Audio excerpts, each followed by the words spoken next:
Ja, jeg skal fortælle om skeletmusklernes opbygning.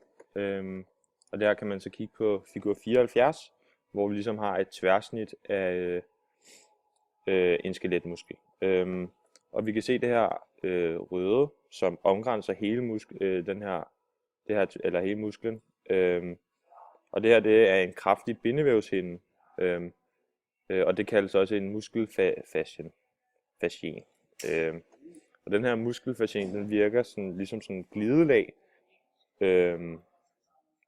og det giver ligesom, som ligesom giver musklen dens form. Ja. Og vi kan også se på figuren her, at vi ligesom har de her, altså skeletmusklen ligesom består af de her bundter af muskelfibre, som er de her røde. Vi kan se her muskelfiberen hernede. Og de her muskelfibre på fagbund, eller bundterne, kaldes for myoner. Og de her myoner, de består af cirka omkring 150 muskelfibre. Og de er også omgivet af bindevævshinden. Og det er så det hvide her, som er bindevævshinden. Her. Det er bindevævshinden. Og det er også bindevævshinden, hvor blodkar og nerver, de løber igennem. Så derfor er den her bindevævshinde essentiel for musklen, altså så den overhovedet kan virke, fordi at så for eksempel nerver og sådan noget kan komme helt ind til de enkelte muskelfibre. Og den her muskelfascien, altså hele den her muskelfascien, de ender ud og samler sig, som vi kan se her. Muskelfascien, den går ud i enderne og samler sig til nogle sener. Og de her sener, de sidder fast til knogler. Og det er ligesom den måde, at man ligesom kan få hele mennesket til at bevæge sig. Muskelfibre har kun en diameter på 0,01 til 0,1 mm i diameter. Til gengæld kan de blive helt op til 30 cm lange. Muskelfibrene er afgrænset af en cellemembran og indeholder en cellekerne, som vi ser her. Cellemembranen kaldes sarkolemma og har betydning for overførslen af kraften fra muskelfibre til muskelhinder og sener. Musklen indeholder flere cellekerner, da den er opstået ved, at flere umodne muskelceller er smeltet sammen. Derudover indeholder muskelfibrene sarkoplasmatisk reticulum og noget, der hedder T-rør. Det ser vi her. Disse to ting har en betydning for en hurtig spredning af aktionspotentialet fra cellens overflade til cellens centrum. Rundt om muskelcellen er der et net af kapillarer, som vi kan se her, der sikrer en hurtig blodtilførsel til musklerne. Og iltet fra blodet kommer så over i mitokondrierne, som er de små blå, hvor der sker respiration. Side 80, og der vil jeg fortælle lidt om myofibriller, som er cylinderformede strukturer, som findes inde i muskelfiberens indre, og de strækker sig igennem hele muskelfiberen. Inden i myofibrillerne findes der så henholdsvis tykke og tynde tråde, kaldes de, som hedder myofilamenter, og de er opbygget af proteiner. De tykke tråde kaldes myosinfilamenter, fordi de er opbygget af proteinet myosin. De tykke tråde det er så de tynde tråde, der kaldes for aktinfilamenter, da de er opbygget af proteinet aktin. Og det er dem, vi ser hernede på figur C, hvor vi både ser myosinfilamenterne og aktinfilamenterne her, og så de enkelte aktinmolekyler og myosinmolekyler, som filamenterne er opbygget af. Udover de her to former for filamenter indgår der så også to andre proteiner, troponin og tropomyosin, og det er nogle filamenter, som har stor indflydelse på muskelsammentrækningen.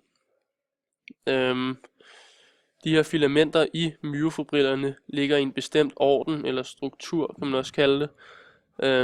Og denne struktur er opdelt i flere sammenhængende identiske afsnit eller enheder, og det er dem, vi ser heroppe på figur B. det netværk, de ligesom ligger i. Og her på figur B kan vi så også se, at et enkelt afsnit hedder en sarkomer. Det ser vi heroppe. Og den er afgrænset af de her I-bånd, som er det røde, hvor der indgår sådan en Z-linje her. Og i de her Z-linjer, der kan vi også se, at aktinfilamenterne, de grønne her, som er de samme, som vi ser nede på figur C, de er fast ankret i Z-linjerne. Og så ses det også på figuren, at der i hvert sarkomer er en række underenheder. Der er A-bånd, og der er I-bånd, og inde i A-båndet ligger der en H-zone med en M-linje, som jeg lige vil forklare, hvad laver lige om lidt.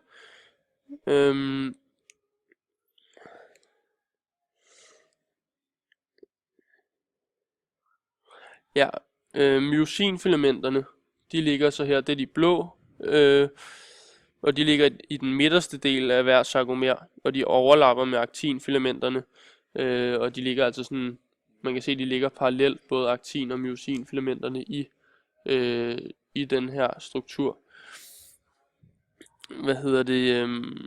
Og ligesom aktinfilamenterne sidder fast på Z-linjerne, der holdes de her myosinfilamenter så fast af M-linjen herinde i midten, sådan så det hele det bliver, hvor det er.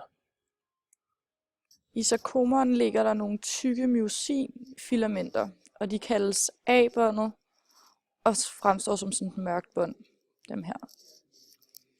På hver side af Z-linjen ligger der nogle tynde aktinfilamenter, som kaldes I-bånd, som vi ser her.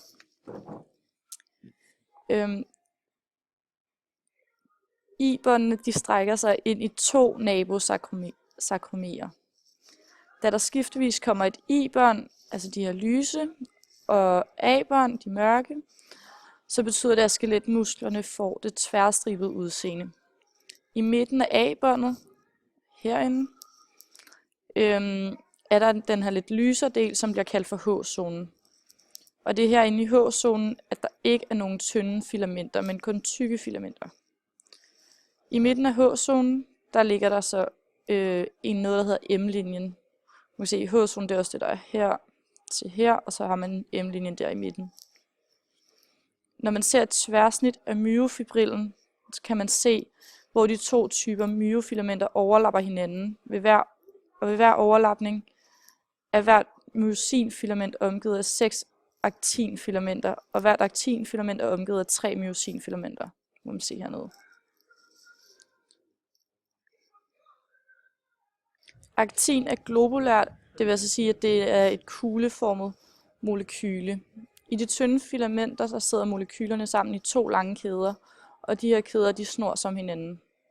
Når der ikke er calciumioner til stede, som er tilfældet op i den her figur A, så vil tropomyosin dække for myosinbindingsstederne på aktinmolekylerne. Sådan her. Når calciumionerne de så bliver bundet til troponin, som man ser hernede, så bliver så ændrer tropomyosin plads, og det gør så, at myosinbindingsstederne de bliver frigjort.